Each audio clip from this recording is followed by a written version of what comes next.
Today's movie features interspecies romance, space lasers, and a humanoid duck with quite a libido. That's right, we watched Howard the Duck, so you don't have to. Whose idea was it to watch this? I think we blocked this movie out on purpose, like a trauma response. Well, we've brought it back, and we have thoughts and feelings. In this episode of the Shermer High Alumni Association, we rewind Howard the Duck, a 1986 box office disaster that somehow has Lea Thompson, duck tits, and a demonic overlord, all in under 2 hours. And zero explanation. Zero shame, too. We'll break down the scenes that haunted us, the moments that made us laugh way too hard, and try to answer the ultimate question: did this movie age well, or was it always just a ducking disaster?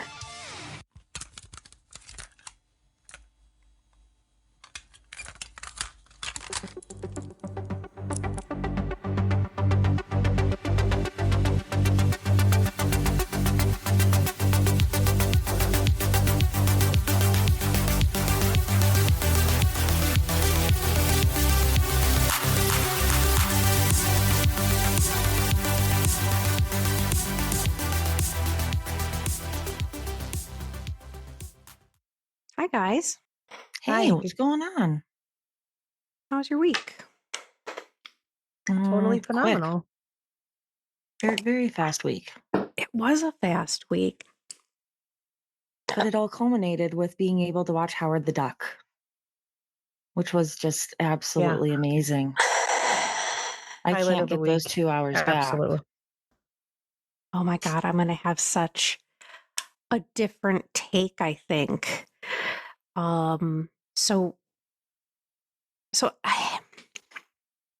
Howard the Duck is this week's film. And if you have not watched Howard the Duck before, this film is based on the comic book character Howard the Duck. And he is suddenly beamed from Duck World, a planet of, ducks, to Earth, and he lands in Cleveland. There, he saves rocker Beverly from some thugs, which we're going to talk a lot about, and forms a friendship with her. And so she's working with her friends at a lab to try and get him back home. But the Jennings, played by Jeffrey Jones, which is fabulous, he screws something up, and instead he transfers an evil spirit into his body. So, on its own, this sounds insane. Because it is. Right. Because there's absolutely no indication of what this is. And I mean, I think we're a Marvel family. I got a Marvel son. I knew Howard is part of the MCU. Yes. Right. And we see him. We see him in Guardians of the Galaxy. We see him in Avengers Endgame. And so if none of us in 1986 who wasn't a comic book nerd would have known this. None of us. This was a standalone movie that was a hot mess, right? Yeah, for sure. But it's all based on a significant comic book series that had 30, 40 plus comic books dedicated, like in the series. And if you didn't know this was a terrible movie. But then I went back to look at the comic books, and it was all like, Oh, okay. This now makes sense why this movie exists. It doesn't preclude the fact that it's still a hot mess. Correct. So I'm trying to look at it from the lens of Marvel. Hmm. Yeah, I would think if you're looking at it through the Marvel lens, it still doesn't quite meet the expectation. Right, like this is technically, this is like the first MCU movie. Yeah. That's what I was gonna say. Right. And and Beverly is a very significant character in the comic books. These are all stories that are told. Um and so I think that put into perspective, this actually is not a bad movie. It's not the worst movie I've ever seen. I think that the cringe factor was so bad that it took away from the parts that were actually really great. I think that's true. I think that so Siskel of Siskel and Ebert, gave it 1 star. He called it a stupid film. Way to use your words, bro. Yeah. The story And the has story has no center. What does that mean? No core? there's no arc.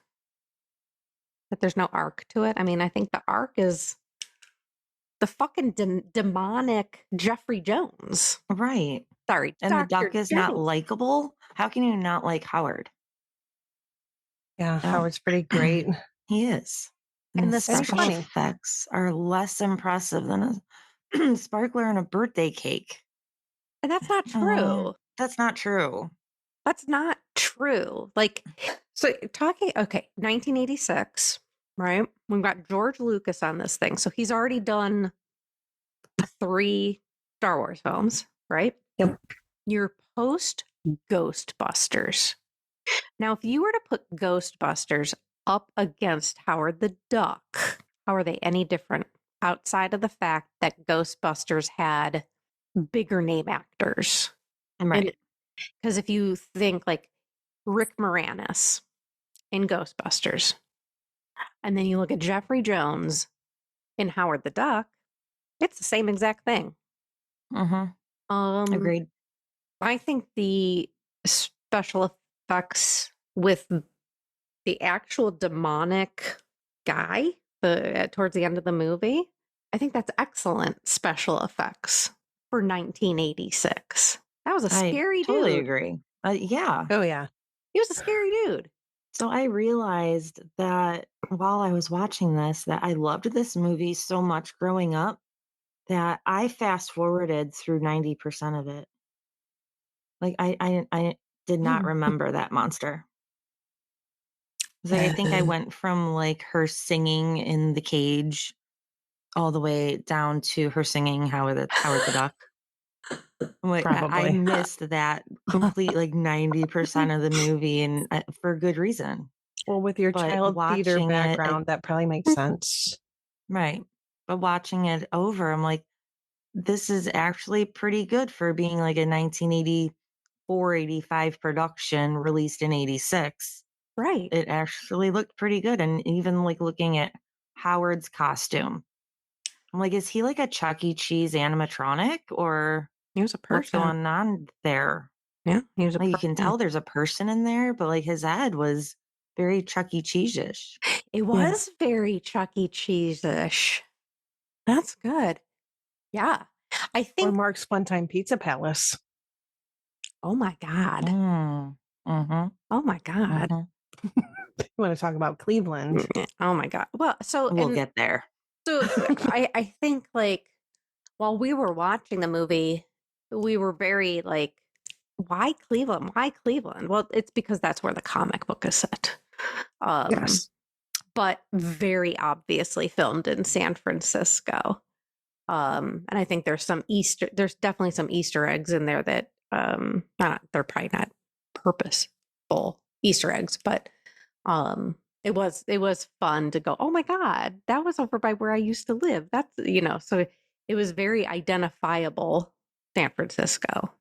And I It think definitely was not Cleveland. definitely was not Cleveland. I was before everyone under the sun wanted to film in Cleveland.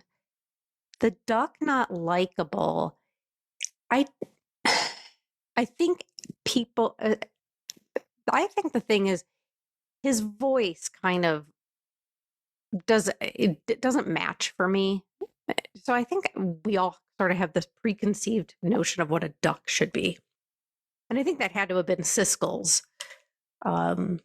opinion, was that this is not how I would portray a duck. But again, But he's an intelligent duck he's an intelligent duck. that lives in Mershington, D.C. Yes. Yes. Very well-to-do dude. He was supposed to be a plastic surgeon. He was, but he dropped out. Yeah. He's with Frenchie. He's with French. Please don't ever talk about Grease 2 ever again. We know Talk more about our about trauma response. we know more about Grease too than anybody should know. We really do. So the appearance of Howard was criticized as being unconvincing due to his poorly functioning mouth and expressionless face. It was I mean, the his eyes said it 80s. all. His eyes were pretty creepy, but Intense. amazing. Yeah, very Like Chuck E. Cheese-ish. right. I mean, his expression was in his eyes. I don't think anything took away. I don't think any, and there were limitations in technology at the time, even though, this was criticized at the time. And perhaps we're looking back at it obviously, we're looking back at it through a different lens, but it didn't take away from the movie. You weren't like, look at that weird duck face. It's expressionless. Right. Oh, I didn't feel that. So I did not feel that either. Me either. And fun fact, we have mallards that have built a home in our pond. really, They're adorable. have you named Male and a them? female. They've been here for a couple weeks now. And I named them Harry and Sally. Oh, that's Now I think I adorable. might name them Howard and Beverly. Oh, It's pretty you apropos. should. I think it's like the Yeah. universe telling me something. Yeah. Again, we don't have the heavy hitters of Ghostbusters, but it was a decent cast. Yeah, it was all right. We got some good people in there. First and foremost, we got Lea Thompson, who has just come off of Back to the Future before she's done Some Kind of Wonderful. Mm. So she's right there in her career, I believe. What This year? was after Back to the Wait. Future? This was after Back to the Future 1. Back to the Future came out in 85, right? And Howard the Duck came out in 86. So Wow. was this supposed to be an upgrade Well, it for almost seems her like it's acting career? almost like she did them at the same time. But again, you've be. got George Lucas. Yeah, you would think that this has got to be groundbreaking and amazing for her career. So Some Kind of Wonderful came out in 87. So she's in between. And then Space Camp, we cannot forget Space Camp, was also the same year as Howard the Duck. She's a busy girl. Yeah, She was, very it busy. seems like she was in every 80s movie. Oh my God. She was in all the Back to the Futures, right? Then Space Camp, Howard the Duck, Some Kind of Wonderful, Casual Sex. And then something called The Wizard of Loneliness, which I've never heard of. Neither have I. I've never heard of that either. Carol, All right, so Lea Thompson studied ballet as a child, as well as her older brother, Andrew. That's interesting. Do we know who Andrew Thompson is? Is he a thing? I don't know. I don't know. I don't know. She was dancing professionally by age 14. That's very interesting. And she won scholarships to the San Francisco Ballet, the Pennsylvania Ballet, and the American Ballet Theater. At 20, she was dancing with American Ballet Theater Studio Company, then known as ABT2. The artistic director at the time told her, "You're a lovely dancer." Wait, hold on. So this is Mikhail Baryshnikov. Cough. Mikhail Who's that? Baryshnikov, who was He was. the cat's ass of the 80s. Oh yeah. And he was a big deal. And King and What I? did he do? No. What does he do? What did he do though?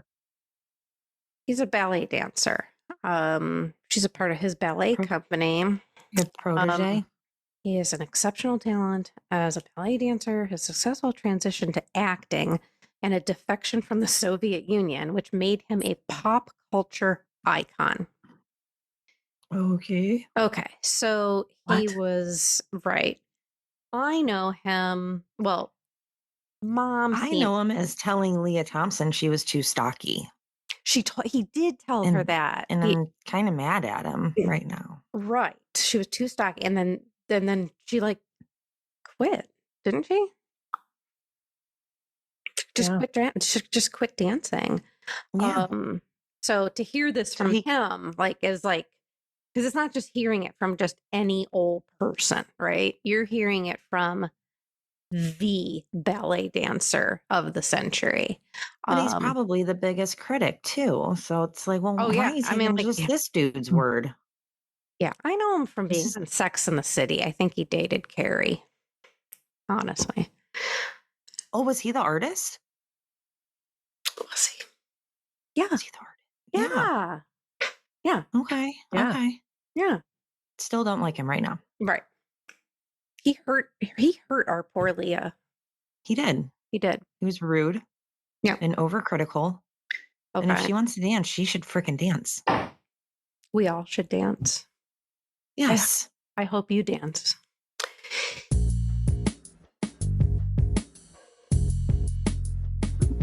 Fun fact. This is Tim Robbins' first acting role. Whoa. Right. Okay. I think it was a little rough one for him. Yeah, it's not surprising. A little bit. It was a little rough. He's Andy Dufresne. That's all we have to talk about with Tim Robbins. Yeah. He's Andy. I got nothing on Tim Robbins. No, I mean, he's he's a national treasure because he's Andy Dufresne. Let's just leave it at that. Okay. Jeffrey Jones. Yes. Jeffrey Jones. My classic. God, he was in everything. He was in everything. He really was. And if Lea Thompson wasn't in it, then Jeffrey Jones was. Oh my God. Seriously. Like, bravo, sir. But you're Edward Rooney. So that's it. I think we'll get into that, but I feel like the makeup they did on him was really good. Unreal. Yeah. Even to today's standards, I feel it was extremely well played. Right. Like with each shot, you're like, whoa. Yeah, right. Whoa. Wow. The amount of time that it had to have taken to do all those scenes. Exactly. Kudos, makeup artist.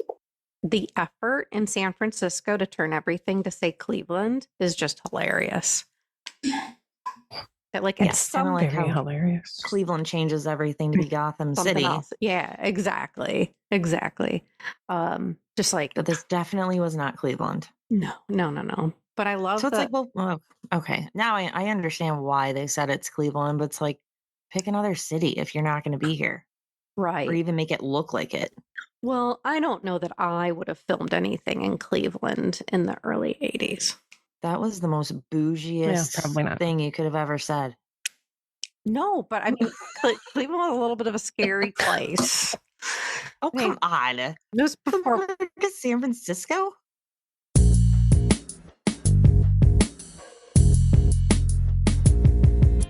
Well, Howard the Duck was actually nominated for 7 Razzie Awards and won 4. It made about $38 million compared to its $30 to $37 million budget. That's quite a budget. Really didn't make very much money. The 80s. What was, I don't want to bring it up, but what was the Grease 2 budget? Wasn't it like 15 million? I thought it was 13 million and they made 11.5 million. So it like ended up making nothing. This is a large budget. Right. And Ghostbusters budget was 30 million. Wow. So I think Jeez.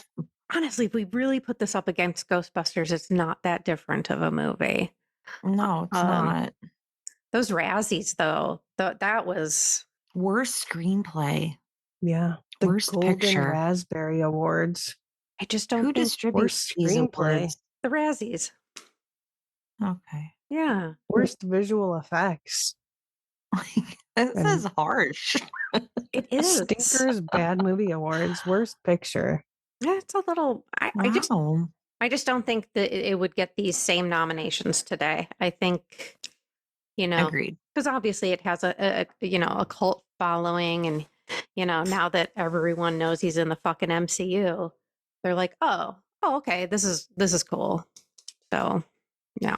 So, I mean, I assume that they're comparing this to the effects of Star Wars Possibly. and other movies that, especially George Lucas, had done. That it's like, this is subpar for Mr. Lucas here. So this is pretty bad compared to what he has already accomplished.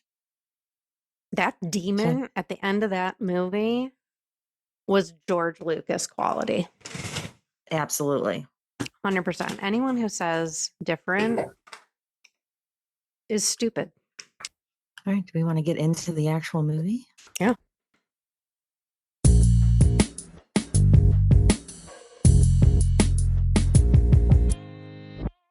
So to start the movie, we enter Howard the Duck's apartment.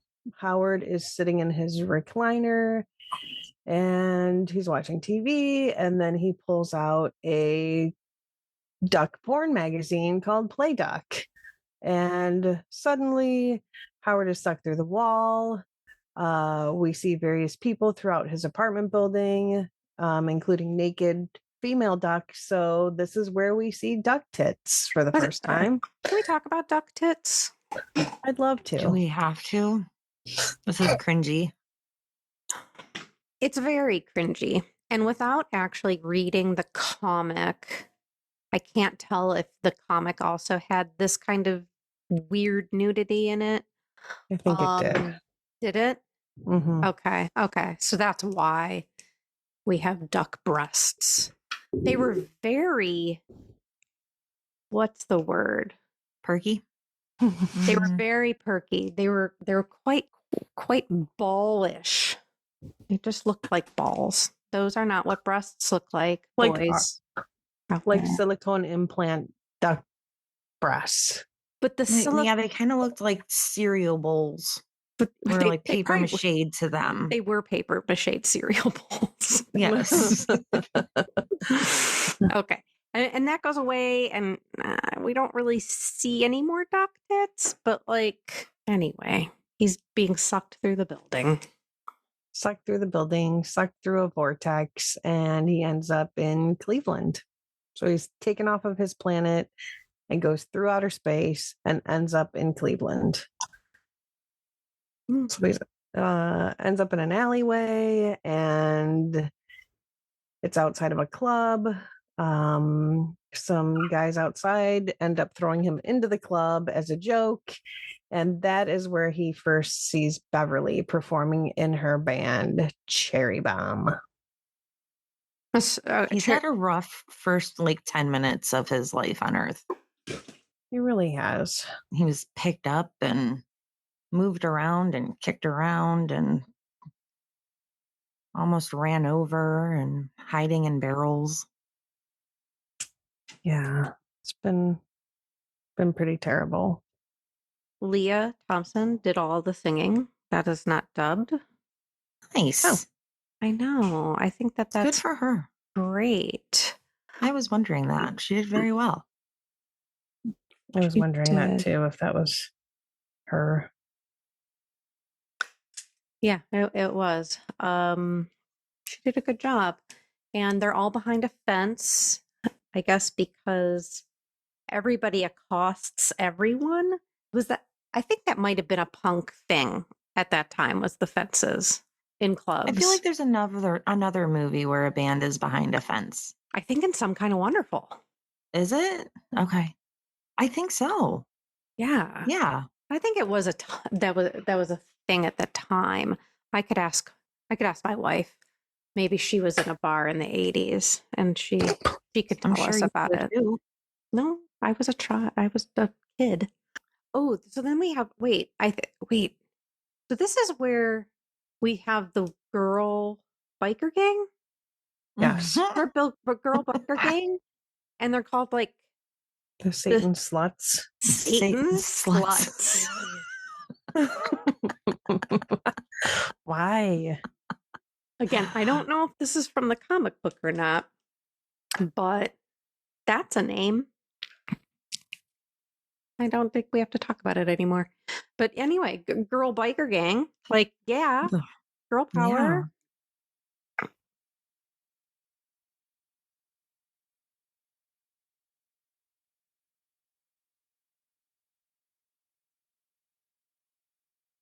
Yeah, they were riding somewhere with a vengeance. No. Yep.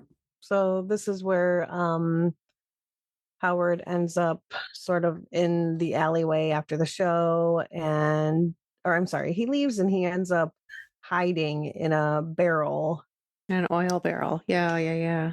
And Beverly ends up walking through that sort of alleyway, and Howard hears some sort of tussle outside, and this is where Beverly potentially is being Essayed. it's kind of hard to tell what exactly is going on. But Howard ends up fighting these guys that are assaulting Beverly, and ultimately Beverly invites Howard back to her apartment because Howard has nowhere to go.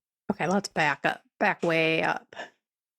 When Howard first lands in that alley from Duck World, there's a bit of a scene where he's running from some accosters, like I'm just a little duck or so.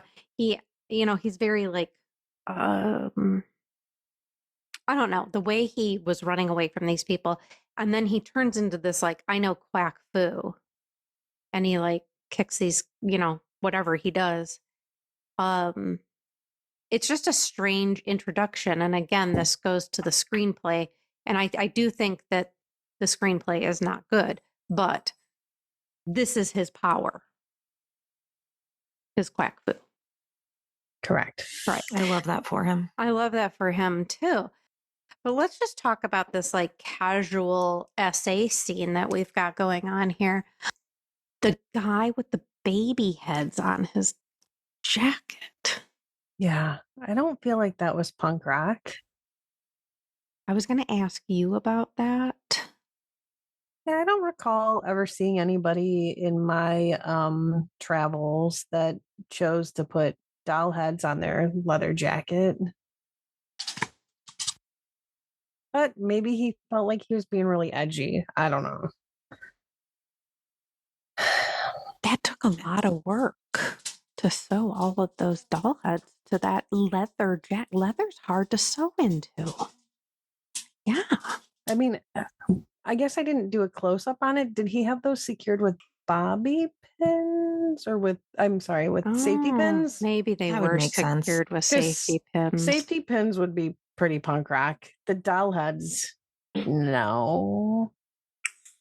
I just want to take a moment and appreciate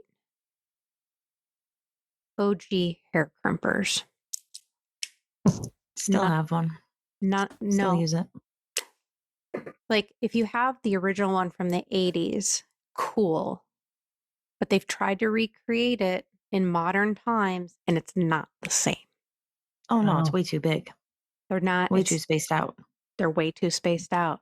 You need those to be like an eighth of an inch away from each other. And to anyone out there that has saved their hair crimper from the 80s, bravo. Start using that. I bet we could find one in mom and dad's basement. I was going to say, do you think mom and dad still have one? Probably. Well, I don't mean dad, but I don't think dad was using the hair crimper. But I don't know, man. I feel like that's something that they would probably still have. It's so funny because everything we think that they should have, They They don't. they don't. don't. And then it's like, then what do you have exactly? Well, we're going to find out One day we will. one day. I am trying to impart, I know dad, it's not dad, it's mom, but, Swedish death cleaning, people. Swedish death cleaning. Everyone do Death it. cleaning? Swedish death cleaning. Oh, like when they pass? No, it's basically you are preparing your own home for when you Oh, yeah. do die so that your loved ones don't have to sort through your shit.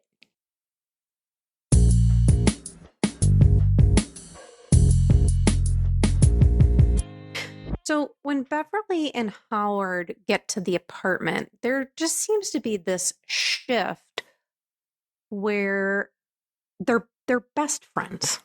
Mm-hmm. Yeah. They've known each other forever. forever. You, Howard, like, this like, again, does this go to the screenplay of they're just going to a different comic where because Beverly and Howard are dating.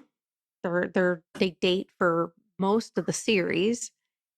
And I just can't tell if they're just jumping ahead, but not in the screenplay. He falls asleep. And she just starts going through his wallet. Yeah. As somebody does when they first meet somebody. With his Marshington ID and I his feel like American dollars with ducks. Duck faces. Yeah, I mean, I feel like if somebody, if you kind of put this in like perspective, if somebody had spent the night at your house that you had just met, and let's say their wallet falls on the floor, are you like, I'm going to go through I this should go through that and pull every single item out? Well, I guess what she is trying to do is figure out who he is. Sure. But that's not the disturbing part. No. I'm not talking about it. She pulls out a loose condom. And I don't know what this says. Like, why couldn't it have been a condom in a wrapper? Why did it have to be like, what? Why? Why are you doing that to us?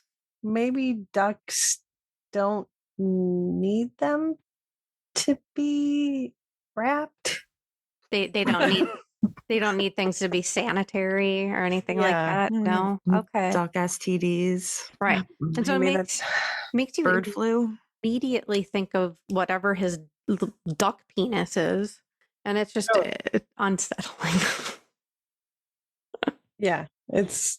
I'm putting this high on the cringe meter. If we could move on from it. Yeah. This is high on the cringe meter. So Probably the highest rating for cringe. Yeah. So then we move on to where Beverly decides she's going to take Howard to see her friend. Well, in a garbage bag. In a garbage bag. But isn't it her friend from the band's boyfriend? Yes. Okay. So Phil Blumbert, because she thought that he was a scientist. And so she thought that he could probably get Howard back home. And they find out that he is actually not a scientist. He's like a lab assistant and sort of like a janitor. Mm-hmm. And but he's hyped up to figure out what's going on with Howard. Yeah, he's really obsessed with Howard. And he thinks this is his big break, that the other scientists will think he's like super awesome, that he found this duck somehow. And this is where Howard and Beverly have a little tiff. But this is where you've been on Earth for approximately a day, 13 hours at this point, and his immediate solution is, I got to go get a job. Yeah. Like, How is that the next step? Well, he's got to make money. Well, for what? Yeah, I don't know. It is kind of strange that he's like, I mean, he's got a place to stay. Well, no, he doesn't. So maybe that's why, is that, he's now not staying with Beverly anymore. And so he needs to make some money so that he can get a place to stay. He kind of messed up a really good deal here. Like the only person he knows on Earth, and he decides to get in an argument with them. Yeah. I understand his emotions, but it's like, come on, dude, pick your battle. She is trying to help you. Right. Yeah. And now you have nowhere to stay and you're a duck. So he in a goes to land of the humans. unemployment office. Yes. And he makes a mention about how he had to steal clothes from the thrift store. And so those overalls. He is wearing a pair of kids' overalls that has a horse on it that has googly eyes. It's so And great. He's got a jacket on that's like almost like a jean jacket, and it's got horses and sheriff badges all over it. And this social worker is like super rude to him. Like, I know people like you, basically like you're trash, and I'm going to put you in the worst job possible. So she sends him to a job it's a sex club that involves hot tubs, and it's called Hot Tub Fever. And Howard is essentially the janitor of this hot tub fever. So he's just cleaning up in a sex club. I feel like, maybe your first job could be at like McDonald's or, someplace like that. But she puts him in a sex club. This is so disturbing on so many levels. It is. So, yeah. I think Howard then ends up realizing that, he's made a big mistake. And well, why does the guy fire him? Oh, because he ended up in the hot tub. He ended up in the hot tub with that couple. He gets on thrown accident, in there, though. but he's thrown into it. He was thrown in there. Okay. Yeah. And the owner was like, "Yeah, you're out of here." So Howard can't even work at a sex club. Well, right, and then he ends up pushing the boss into like a mud pit. The mud bath. Yeah. A mud bath. And then they pan back to him and he's just like ripped. He's like this ripped duck.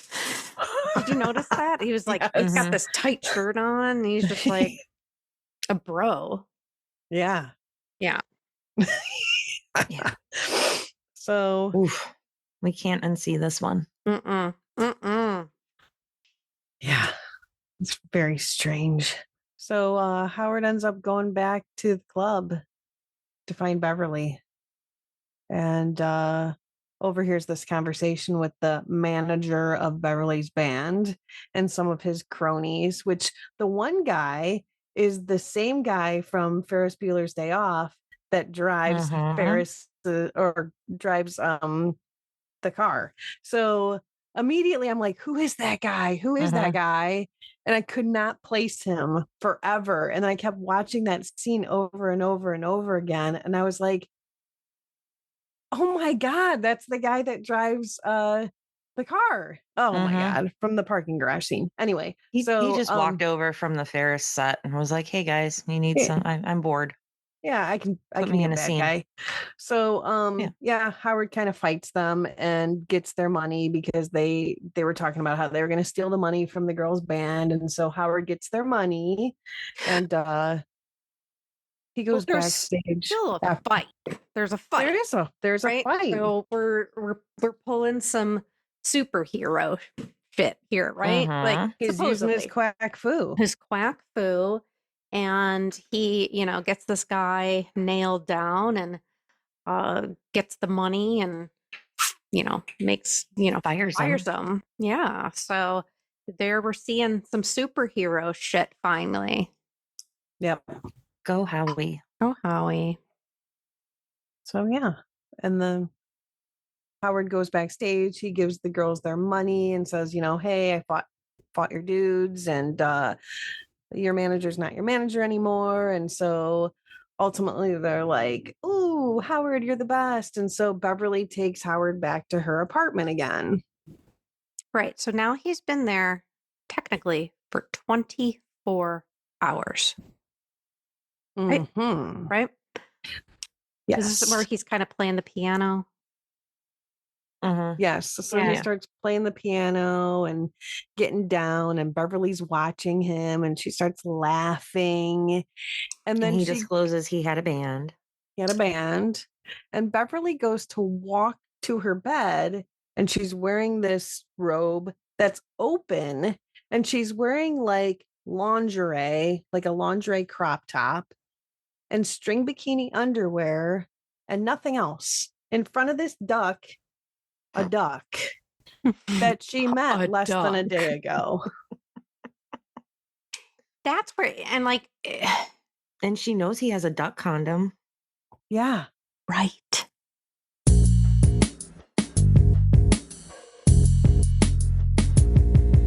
So she knows that he's capable of having sex. She's a little hussy. And she's like, you know what? I'm okay with that. And then, so she ends up in the bed, and then she invites Howard in the bed with her. Like, when the watch the David night, Letterman. Yeah. And like the night before, he was sleeping like in the window. And so, in less than 24 hours, he's just in her bed. And Howard is sort of hitting on her a little bit. And Beverly seems like cool with it. Yeah. She is. And then he's like caught, like, oh, shoot. Like, she actually wants to do something with this. Yeah. And he completely like, backpedals. Yeah. And he's like, whoa, this is weird. Well, I mean, to be honest, has he ever really seen humans or been around humans before he got sent to started hitting Earth? on her, though. I know, but like, maybe he just, I don't know. Maybe he was like, in okay, retrospect, yeah. So you have a point. Like, wouldn't he be as freaked out to seeing humans as they are to seeing this walking, talking duck? Exactly. Unless on his planet, like, they knew about humans.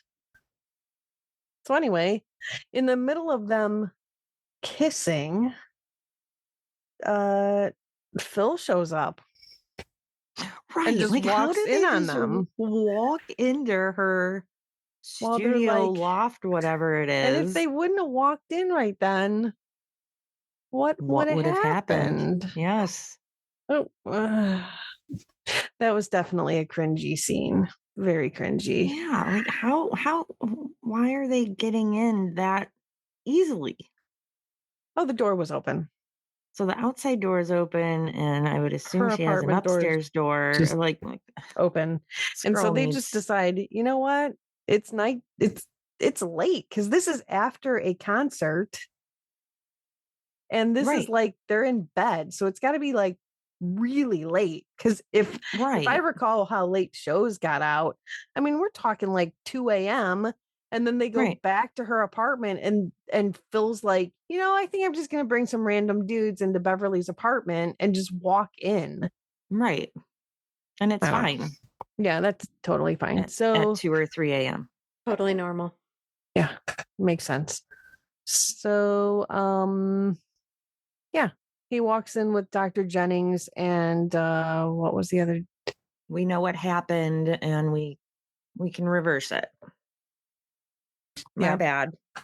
Yeah, we can't really just reverse it, but who's the third guy? We have like Carter. Phil, Carter. Okay. Carter. Okay. I don't think I had grabbed. I rewound that many times to find out what his name was. It's Carter. Yeah. And so so they decide, hey, let's head back to Dynatech and see what we can do here for you. Yeah. So we're in between the Academy of Sciences and the Natural History Museum? I guess. Sort of strange, but pick a lane. Yeah. All right. Well, that may have also come out of the comic books. We don't know. Maybe. And we're not doing a podcast where we read all 40 Howard the Duck comic books. Oh, No. please, no. Ain't nobody got time for that. Nope. Mm-mm. Nope. So they show up, they get in, and they immediately like all these people are running back at them, screaming, like, I don't remember what that guy, so something has gone terribly wrong, right? And so they get in there and they're like, oh my God, where's Dr. Jennings? Where's Dr. Jennings? And they find him lying on the floor. And at that time, like, he's like, something doesn't feel right. I think that's kind of how he starts, right? Like, something doesn't feel right.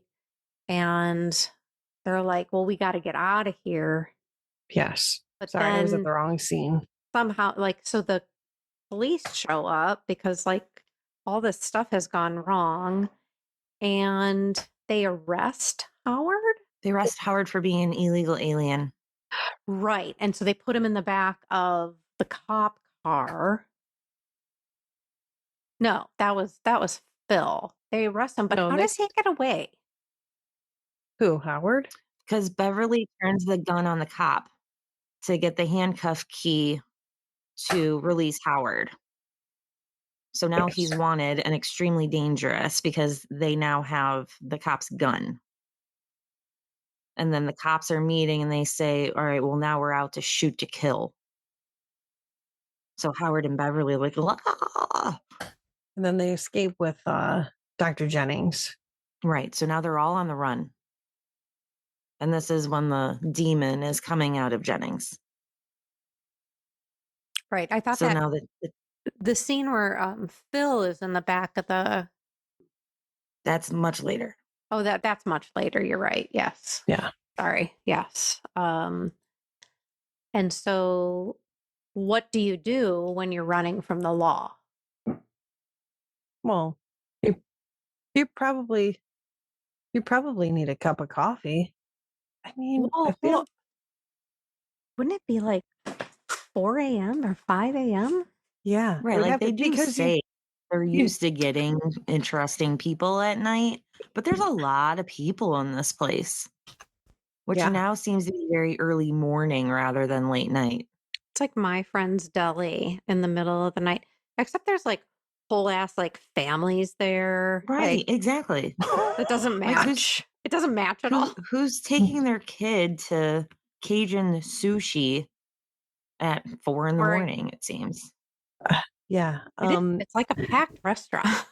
It is. You actually do notice that when the police are chasing them, it does shift from nighttime, like it's dark out, and then to morning. then it's light out. Yeah. So it's got to be like 5 or 6 a.m.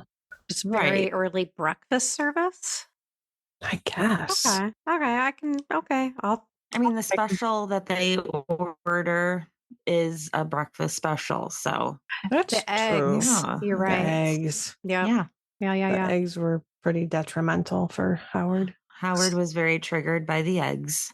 So it's at this point that we see that something's not quite right with Dr. Jennings. Yeah, he's wackadoodled. He's really starting to have some issues. And it's the Cajun sushi scene where he just progressively is turning into the dark overlord. And that voice is life. Yes. Oh. It's so fantastic. Yeah. Like, there was the gradual progression of this dark overlord is just and I described it as him being all glowy and electric-y because like he's got like this aura around him and you can see like electricity coming from his body, and he gets just like outlined in neon lights. Yeah, it's pretty cool. And then so he essentially like he just like fights everybody because but then they try to cook Howard because it's duck hunting season. They do try to cook him, and they're putting like celery in his mouth, and they're seasoning him, throwing lettuce on him. There's so much happening in this scene; it's mind blowing. Yeah, it's very There's butcher strange. knives hovering and flying in the air. Yeah. It's quite a scene.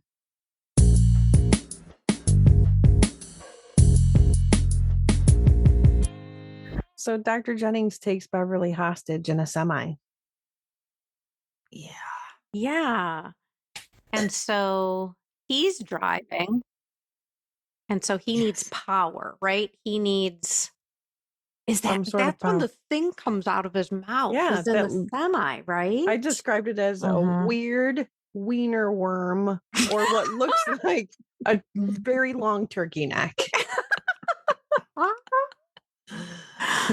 Yeah, and he shoves it into the cigarette lighter for power. It's like Yes. it's a wiener Yes. Yeah. worm with a A wo- fingernail. A wiener Yes. worm with a very long vulture nail. Yes. Yeah. And so Howard and Phil, I don't, does Howard's hiding and he's hiding in like this little play area Kitty land. outside of the diner. Yeah. Yes. And Phil is in the back of a cop car. But So why is he being arrested?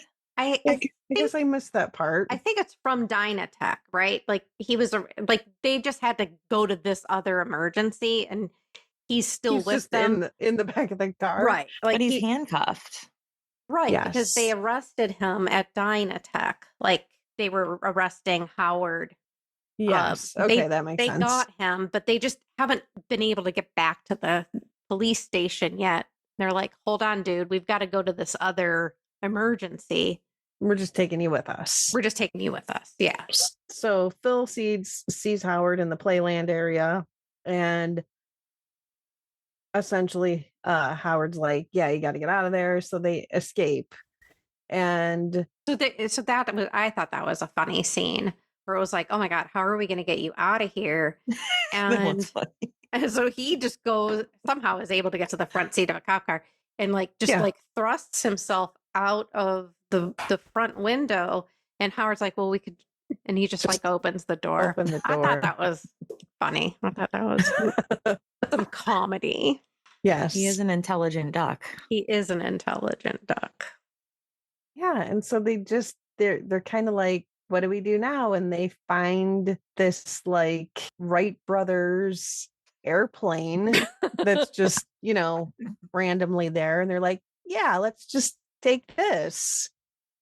I know how to fly an airplane, Right. Right, which never can And Phil's fly a scientist. He can fix it up and make it fly. within Yeah. minutes. And Right. Howard makes it very clear he doesn't know how to fly, but then Phil's just like, yeah, fly this airplane. Not the same thing, but he just assumes that Howard can fly an airplane. And In the meantime, while they're trying to do that, right? You've got Jennings somehow like they're going to what looks like the Perry nuclear power plant. Obviously they're Yeah. not, but which would be Yeah. like a Cleveland thing. and then so- somehow he's just on like some government tour yes. Yes. looking like he does. He's just on that tour. Yeah. He just goes into this tour at Yeah. the power plant, like, oh, hey guys, let me just check out what you've got here. And the people who are giving the tour are just like, yeah, this guy's totally normal. No big deal. No, nothing to see here. So he knows And this is exactly. after he blows up 5 cars that were in front of him at the e-check Yeah. station. Yeah. Oh Yeah. yeah. That would drain me. I'd be a little tired after that. Well, he's got the power. Right. So yeah, and Dr. Jennings decides, you know what? I'm gonna break into this nuclear power area and get all the power I need. Mm-hmm. And So then he's got the energy to take Beverly back to Dynatech, right? Yeah. Yeah. And because he's going to bring down someone else. another he wants to bring down more dark overlords. And So they go back to Dynatech, and he takes Beverly in there and he straps her to a table because he's going to use her body as the vessel for one of these dark or overlords. And so then Phil and Howard, they break into Dynatech after they fly their Wright brothers airplane into was the longest scene. It was. It was the And longest scene. like They the showed cops the are same B-roll 3 times going they? over the duck hunters. Yes. yes It was the same scene 3 Yep. times, flying over them, and then they fall into the water. Like, Yeah. is this what's happening? Like, it's the exact same scene. I kept thinking that. I'm like, why do they keep showing the same dude falling out of the boat over and over and over again? And I'm like, that can't be the same people. Maybe they're just all Oh, it wearing the same is. outfit. Yeah. And then I kept watching it. I'm like, that's It's the exact same so scene. weird. And then they go into the area where the giant laser is, and they find Dr. Jennings with Beverly strapped to the table. And they're like, we've got to fight Dr. Jennings and get this dark overlord out of him. So isn't the whole mission here for Howard to get to this vessel in a certain amount of time to be able to be beamed back to Duck World? Yes, I think they have to take care of the Dark Overlord issue first, but Yeah. yes. But there is still a time crunch for Howard to get back. Because Yes. then he has to make Yeah. a decision. Except at this point, Dr. Jennings, or whoever's inside of him, is now beaming through these other dark overlords. And so the laser is being used the wrong way. Because to get Howard back, it needs to be Reversed. reversed. Back Right. into the right position.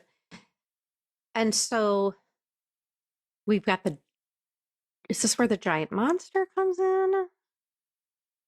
Where does the giant Yes. monster? Yeah. So this is where they're trying to sort of hit him with this. It's not a golf cart. It's like a utility cart thing with the laser gun on it, and they're trying to hit him. And so Howard ends up shooting the laser at Dr. Jennings. Dr. Jennings is Dr. Jennings is shooting something at Howard, and he's holding up this metal piece that deflects it, and that deflector hits Dr. Jennings, and that's when the monster comes out of him. And Yes, it so boomerangs. the monster comes out, and then Howard's like, oh, shiitake. I don't know what I'm supposed to do here. So then the big monster, Howard ends up shooting him with the laser, and it destroys him. Again, I go back to when this monster kind of rises up. Yeah, from my recollection, he kind of rises up. Yep. That's an impressive monster. It is. Super. And for a kid, because we were watching it as kids, that was scary. Very scary. It was terrifying. I go back to my point of fast forwarding 90% of this movie. Right. Yes. You're like, I didn't watch this. That would have been the scene that you fast forwarded through. Right. I just watched Lea Thompson singing, and that was it. And I loved the movie for the.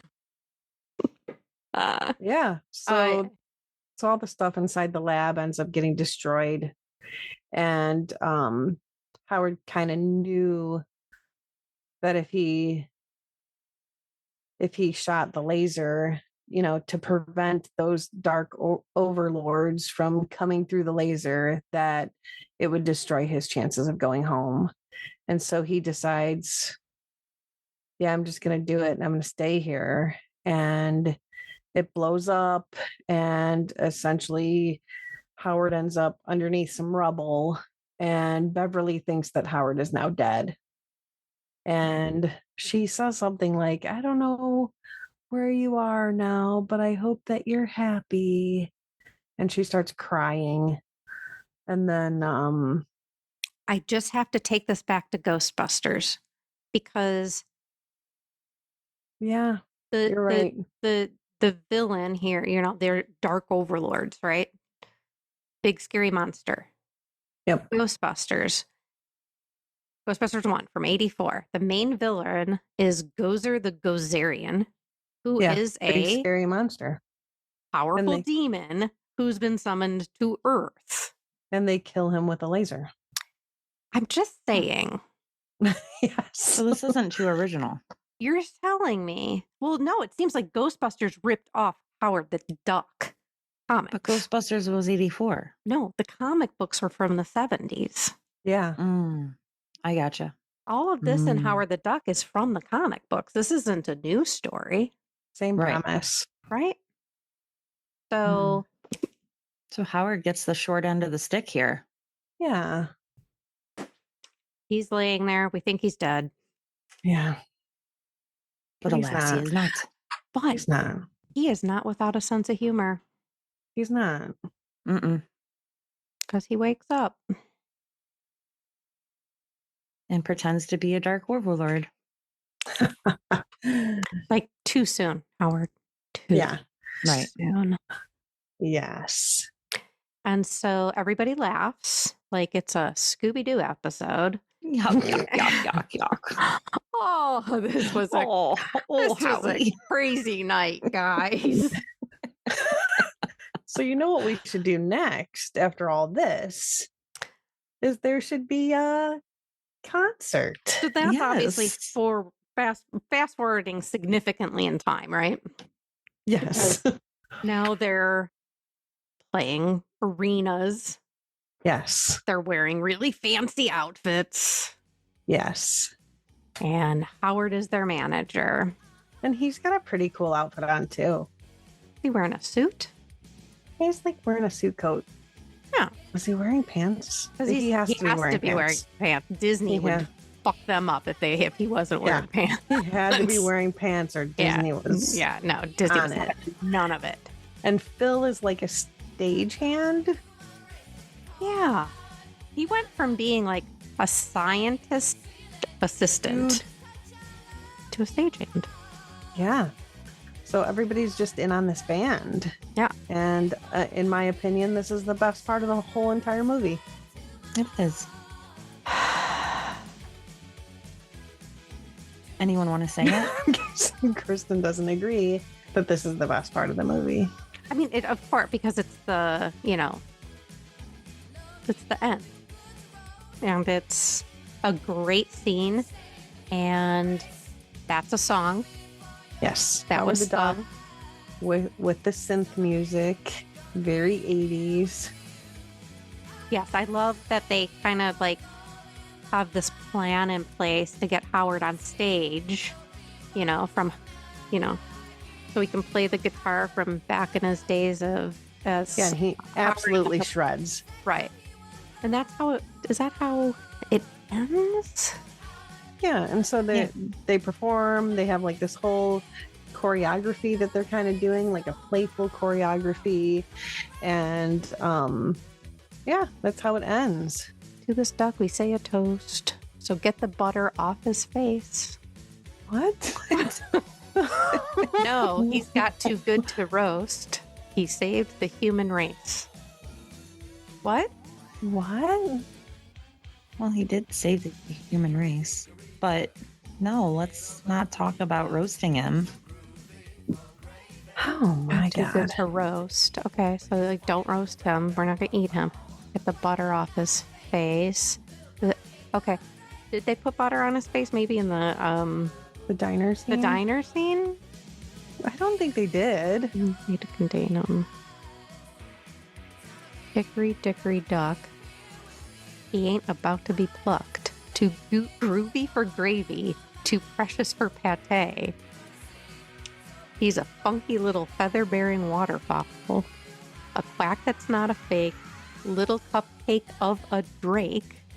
Come into my tub of love. Ew. My God, what was this person on when they wrote it? LSD. This is a song. So again, this is a song. Yeah. I can see it. With a feather's touch, I love him apart. And that, folks, is Howard the Duck, 1986. And Yeah. what are your thoughts?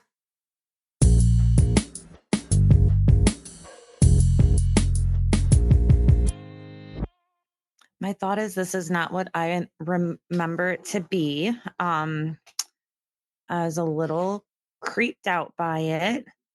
But I thought that it was actually thought the cinematography was actually pretty good on it. I thought Howard was good, the monster was good, the makeup was amazing, the storyline was horrendous, but I mean that's what keeps you engaged in finding out what other disaster can happen next. But yeah, it's pretty cringy. I would give it a 3 out of 5 on the cringe level. Yeah, I agree. I think the way I gauge it is, if this came on a Saturday afternoon and I'm just sort of, sitting around and I see it come on TV, am I going to sit there and watch it? And I would say no. I agree. I would not. Do I think that it's a decent movie? There are scenes that are adorable. It does have some parts that are hilarious. And again, like I agree with Carol, is that, like the singing parts are great.